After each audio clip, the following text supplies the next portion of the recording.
मागच्या 3 ते 4 दिवसांपासून एका स्टँडअप कॉमेडियनचं नाव हे राज्यभर राज्याच्या राजकारणात चर्चेत आहे।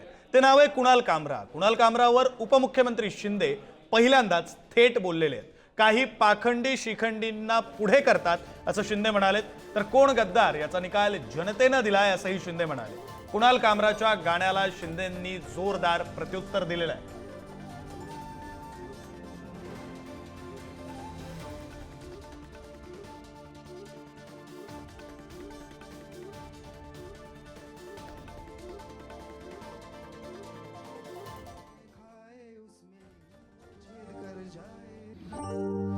थाने की रिक्शा, चेहरे पे दाढ़ी, आंखों में चश्मा, हाय। थाने की रिक्शा, चेहरे पे दाढ़ी, आंखों में चश्मा, हाय।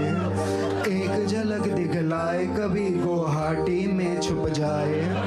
मेरी नजर से तुम देखो गद्दार नजर वो आए। थाने की रिक्शा, चेहरे पे दाढ़ी, आंखों पे चश्मा, हाय। मंत्री नहीं वो दल बदलू है और कहा क्या जाए। जिस थाली में खाए उसमें ही वो छेद कर जाए। मंत्रालय से ज्यादा फडणवीस की गोदी में मिल जाए। तीर कमान मिला है इसको बाप मेरा ये चाहे। मशाल पेटवून खुशाल झोपा काढणारा नाही या निकालामुळे काही शानपण आलेला असेल तर येऊ द्या। तुम्ही गद्दार गद्दार म्हणत भुई ठोकत बसा। अखेर सभापती महोदय तुम्हाला दार बंद करून पक्षाचं दुकान बंद करावं लागेल हेही मी या ठिकाणी सांगतो। मी कोणी आपल्यावर वैयक्तिक घेऊ नका। गद्दार कोण याचा निकाल निवडणूक आयोग सर्वोच्च न्यायालय या सभागृहाचे अध्यक्ष यांनी दिलाय, पण या सर्वांच्या वर असलेल्या जनतेच्या कोर्टात सुद्धा सभापती महोदय गद्दार कोण आणि खुद्दार कोण याचा निकाल देऊन टाकलेला आहे। आणि म्हणून आरशात बघून वारसा सांगता येत नाही हे लक्षात असू द्या। आता त्याच्यावर मी नाही बोलत।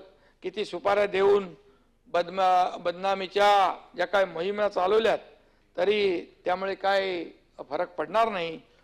आता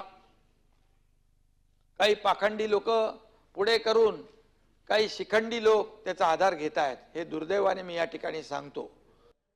तर कुणाल कामराला मुंबई पोलिसांनी सुद्धा दणका दिलेला आहे। खार पोलिसांनी कामराची 7 दिवसांच्या मुदतीची मागणी ही फेटाळलेली आहे। खार पोलिसांच्या समन्स नंतर कामरानं एका आठवड्याची वेळ मागितलेली होती, तर कुणालच्या जबाबाची हार्ड कॉपी देत कुणालच्या वकिलांकडून मुदतीची मागणी करण्यात आलेली होती। खार पोलीस आज कुणाल कामराला दुसरं समन्स बजावणार आहेत।